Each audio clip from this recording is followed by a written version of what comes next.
LeBron is desperately trying to bury this story, but his latest power move may have just torn his own family straight down the middle. He sat down on his podcast and casually announced to the entire world that the Lakers lost because the roster, including his own son, simply wasn't talented enough. The internet is absolutely ripping him apart for it. But it gets so much worse. Wait until you hear how Bronny fired back behind closed doors. The sheer confidence it takes to settle into a multi-million-dollar podcast studio, pour a glass of expensive red wine, and calmly inform the entire planet that your coworkers were too limited to win a playoff series is honestly something else. On the episode of Mind the Game that dropped on May 21st, LeBron James sat across from Steve Nash and proceeded to light his own team on fire. He looked Nash directly in the eye and delivered this. But ultimately, if we're being completely honest, we were out-talented.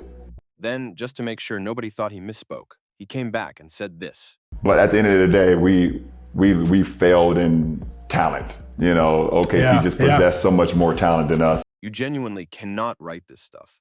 He is sitting there performing like a completely innocent bystander who somehow woke up trapped on an under-skilled roster, completely erasing the fact that he personally pressured the front office into building this exact team. And LeBron, just so we are all on the same page, when you climb onto a massive media platform and announce to millions of people that your squad was severely lacking in the talent department, you are directly pointing the finger at your own son. For 2 consecutive years, LeBron made it his very public mission to ensure Bronny James had a spot on this roster. The Lakers front office completely surrendered their own judgment, burned draft equity, and locked up a guaranteed roster spot on a kid shooting 26% from deep in college just to keep LeBron comfortable. And then, the instant things went sideways against Oklahoma City, LeBron turned to the camera and said, "Yeah, we just don't have enough talent here." The level of delusion required to publicly throw your own child under the bus just to protect your personal image is genuinely next level. He essentially labeled his own kid a roster liability on national television and delivered it with a completely straight face. And honestly, the surrounding context of this series makes the blame shifting even uglier. The Lakers were already operating well below their ceiling because Luka Doncic was sidelined with a serious grade 2 hamstring strain. On top of that, Austin Reeves missed 4 of the 6 games with a painful oblique injury. This was precisely the moment when someone who calls himself among the greatest of all time was supposed to step up, absorb the pressure, and protect his undermanned teammates from the media narrative. Instead, LeBron reached straight for the victim card. And honestly, nobody who has followed his career closely should be remotely surprised by this. But the timing of this specific podcast episode was a direct hit. Here's where everything gets wild, though. Lakers insider Jovan Buha dropped a detailed breakdown, exposing this entire podcast segment as a carefully calculated passive-aggressive shot aimed directly at the Lakers front office. It was actually talent. They were out-talented by OKC, and that was a not-so-veiled shot at the front office, at the organization, and he's taken those before over the last few years. According to Buha, LeBron used the platform to redirect all blame away from his own on-court performance and deposit it entirely onto management, constructing a personal shield before the offseason even had a chance to begin. This move has reportedly ignited an all-out war behind closed doors because high-ranking Lakers executives are absolutely furious. They compromised their own long-term flexibility and absorbed a massive public relations hit just to accommodate LeBron's family agenda, only for him to turn around and publicly suggest they never gave him enough support. But if you think a passive-aggressive podcast quote is wild, you haven't seen the full picture yet. Because the actual story of how Bronny ended up on this roster in the first place proves the front office was backed into a corner they never had any interest in being in. If you examine the pressure campaign that was run to force Bronny onto this team, it is genuinely staggering. We are talking about a historic multi-billion-dollar franchise being completely maneuvered by one player and his agent. LeBron spent 2 full years on a public media tour telling every general manager in the league that he would immediately pack his bags and sign with whatever team drafted his son. He poisoned the entire scouting process before the draft even opened because everyone understood the outcome was already predetermined, and you won't believe how far Clutch Sports took this. Rich Paul was out here directly contacting rival front offices and issuing warnings, telling teams that if they selected Bronny in the second round, LeBron would simply fly overseas and play in Australia instead. He cleared the entire field, leaving the Lakers with no real options. The funniest part is that people genuinely think the Lakers were enthusiastic about burning a draft asset on a kid who averaged 4 points at USC while shooting 26% from 3. ESPN released a detailed report revealing how Lakers owner Jeannie Buss was privately fuming venting to her inner circle about LeBron's ego and the stranglehold he and Clutch Sports had over the entire organization. She felt completely cornered because she was forced to hand LeBron a massive new contract she had no desire to offer, all while knowing the franchise was about to get roasted publicly for the nepotism. Things got so toxic internally that Jeannie reportedly began exploring the idea of trading LeBron to the Clippers just to free herself from the nonstop drama and passive-aggressive power plays. And the real kicker is that Jeannie felt LeBron showed zero appreciation for the fact that she bent over backwards to draft his son in the first place. So look at the complete picture. You have one of the most powerful owners in the Lakers organization compromising her own standards and handing a roster spot to a player out of pure obligation, only for LeBron to hop on a podcast a few months later and basically suggest her management decisions were inadequate. He didn't just bite the hand that fed him. He bit the hand that also fed his son. But here is where the real damage becomes undeniable. By burning that 55th pick and tying up guaranteed salary cap space for Bronny, the Lakers completely destroyed their own flexibility to assemble a competitive roster. They had no assets remaining to trade or sign a proven veteran wing or a physical backup big, which happened to be the exact positions they desperately needed to prevent the Oklahoma City Thunder from dismantling them in the playoffs. Even analysts like Doug Gottlieb were calling it out in real time, stating plainly that Bronny is simply not an NBA caliber player right now, and that LeBron was forcing the situation purely because he had the leverage to do so. Adam Finkelstein from 247 Sports echoed the same thing, pointing out that LeBron influences front office decisions more than any player in league history, and had been engineering this exact situation for 2 straight years without any consideration for whether his son actually belonged there. LeBron squeezed the franchise completely dry, got everything he wanted, and then had the audacity to blame the losses on a talent shortage that he personally manufactured. But if you think the front office being furious is something, you have no idea what was developing inside the James household. Because Bronny eventually heard what his father said publicly, and his response was something I genuinely never expected to hear from LeBron James's son. The golden rule of being a sports father is that you shield your kid no matter what. But LeBron essentially stepped onto a global platform and called his own son a roster liability with a straight face, all in the name of self-preservation. When asked about the podcast situation, Bronny allegedly told people in his close circle that his dad is entitled to his opinions, but those opinions aren't always correct. You can feel the quiet exhaustion packed inside that statement because it is a 21-year-old slowly recognizing that he was used as a trophy piece for his father's personal bucket list. And the second the situation turned ugly, he was the first one thrown into traffic. But the part that genuinely stunned me most is that this friction didn't appear out of nowhere, because Bronny actually warned us about all of this before he ever put on a Lakers jersey. Back at the 2024 Draft Combine, he looked a room full of reporters directly in the eye and said his dream had always been to build his own identity, establish his own name, and that playing alongside his father had never actually been his idea, even though LeBron had raised the subject a few times. We know. You're There's sick. No way. Very valid. You're sick. There is no way he should be in the NBA. But anyways. You are talking about a franchise constructed on the dedication and sacrifice of genuine icons, and it got converted into a private development program for a billionaire's son. But if you think the on-court statistics are a complete disaster, you have no idea what was actually developing inside the James household. Because Bronny eventually heard exactly what his father had said publicly, and his response was something I genuinely never expected to come from LeBron James's own son. The golden rule of being a sports father is that you shield your kid under every circumstance. But LeBron essentially stepped onto a worldwide platform and labeled his own son a roster liability with a completely straight face, purely to protect his own image. When asked about the podcast situation, Bronny allegedly told people within his close circle that his father is entitled to his own opinions. But those opinions are not always correct. You can feel the quiet exhaustion buried inside that statement, because it is a 21-year-old slowly coming to terms with the reality that he was used as a decorative piece for his father's personal bucket list. And the instant things turned ugly, he was the very first one pushed into the line of fire. But the part that genuinely floored me the most is that this tension didn't suddenly appear from nowhere, because Bronny actually signaled all of this before he ever pulled on a Lakers jersey. Back at the 2024 Draft Combine, he stood in front of a room packed with reporters and stated clearly that his dream had always simply been to carve out his own identity, build his own reputation, and that playing alongside his father had never genuinely been his own idea, even though LeBron had raised the topic a couple of times. Jerry West, Wilt Chamberlain, Shaq, Kareem, Kobe, Worthy, to now Bronny James, due to nepotism.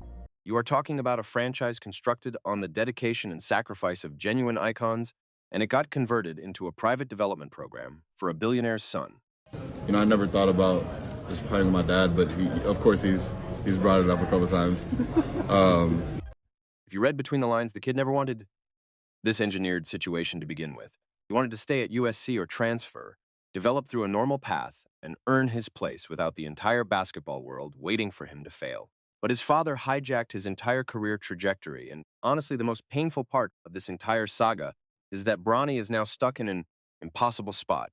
He is out here putting up statistical zeros against Minnesota, while his father simultaneously plays the role of a helpless bystander who stumbled onto a low-talent roster.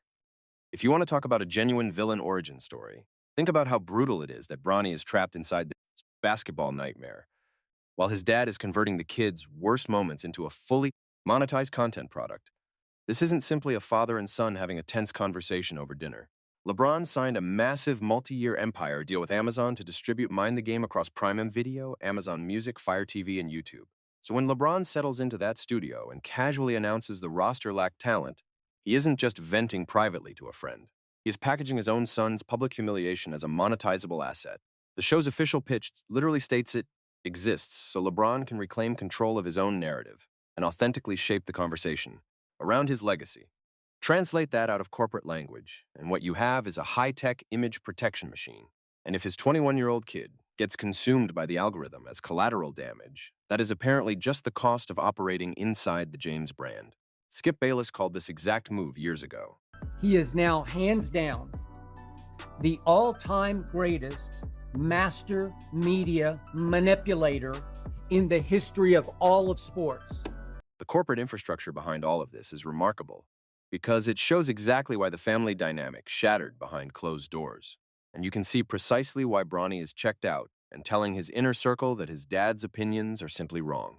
The kid is finally coming to terms with the reality that he was drafted to serve his father's narrative first and develop as a basketball player second. But this whole puppet master routine, where Bronny gets treated like a disposable piece on a chessboard, is exactly why you need to understand that LeBron didn't stumble into this pattern accidentally. The man has been perfecting a masterclass in narrative control for nearly 2 decades. He has a well-documented blueprint for completely rewriting reality the instant things go wrong for him. If you trace his career all the way back to the 2011 finals, his Miami Heat super team completely collapsed against Dirk Nowitzki and the Mavericks in a series where LeBron looked genuinely rattled. He averaged a miserable 17 points and became a ghost in every fourth quarter. But instead of accepting any personal accountability at the podium, he turned on the fans and said this. All the people that was rooting on me to fail, at the end of the day, they got to wake up tomorrow and have the same life that they had. You can trace that same energy back to the summer of 2010, when he commandeered an entire television network to broadcast the decision, publicly embarrassing his hometown Cleveland Cavaliers on live TV just to announce he was heading to South Beach. Michael Jordan himself looked at that spectacle and said there was absolutely no version of reality where he would have called up Larry Bird or Magic Johnson to assemble a stacked team because he was a genuine competitor. Just hindsight, I would have never, called up Larry, called up Magic and say, hey, let's get together and play on one team. I mean, that's, in all honesty, I was trying to beat those guys. But the real mask slipped a few months later when his former Cleveland teammates got demolished by 55 points against the Lakers, the worst loss in franchise history. LeBron didn't hesitate for a single second. He jumped on Twitter and posted that karma catches up with everyone every time, and that wishing bad on people is never good because God is always watching. He consistently finds a way to position himself as the wronged innocent party in every single situation. Same pattern played out with his head coach David Blatt back in January 2016. Blatt was hired right before LeBron returned to Cleveland. Despite guiding the team to a 30-11 record and the top position in the Eastern Conference, he was fired without warning. He became the first coach in modern NBA history to be dismissed while leading his conference because LeBron and Rich Paul had been working behind the scenes to install Tyrone Lue as his replacement. LeBron was literally overriding play calls on the floor, ignoring the bench, and substituting himself in and out of games like he personally owned the entire franchise.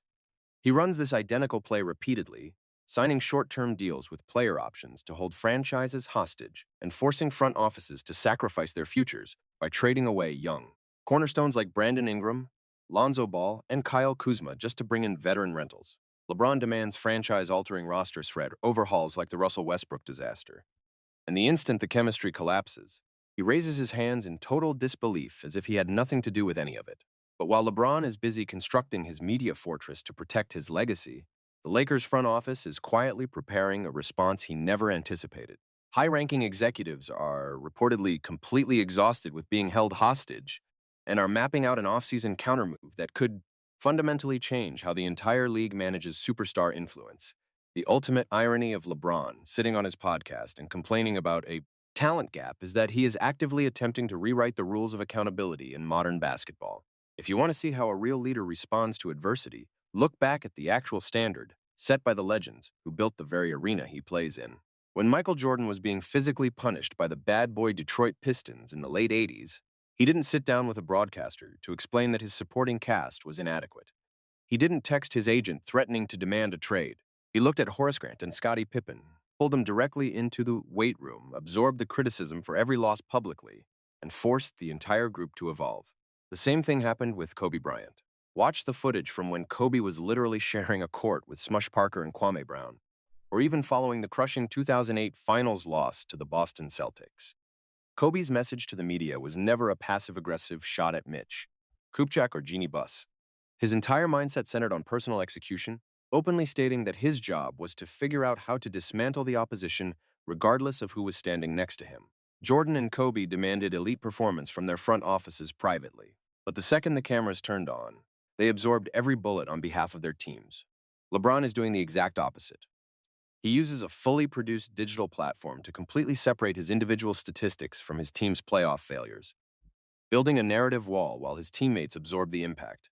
But the absolute peak of this entire drama isn't just a historical comparison. It leads us directly into the central question, currently creating chaos inside the Lakers facility. LeBron James is officially a free agent. He said it out loud on that same podcast episode, explicitly stating that he understands he is a free agent and holds complete control over his own future. So let's walk this all the way to its logical and messy conclusion. If LeBron decides to leave, exercise his player option, or sign somewhere new this offseason, what happens to Bronny? Does a 21-year-old who averaged 2.9 points per game actually remain on a championship or bust roster that his own father just publicly labeled as under-talented? Or does he get packed up and shipped to the next city to continue the family tour? LeBron has spent his entire career presenting himself as a father above everything else, repeatedly telling the media that sharing an NBA floor with his son was the greatest gift any father could ever receive. But a real father actually equips his son to handle the brutal realities of professional life. He doesn't treat the biggest stage in basketball as a personal bucket list item, only to stare into the camera the moment things fall apart and describe the entire production as a failure. He engineered the roster, he forced the draft pick, he drained the franchise of every flexible asset they possessed at them, and then he blamed the inevitable playoff exit on insufficient talent. Now the ball is entirely in the Lakers' hands. Drop your thoughts below. Is LeBron completely out of line for burying his own roster publicly? Or are the Lakers getting exactly what they earned for letting a player run their front office?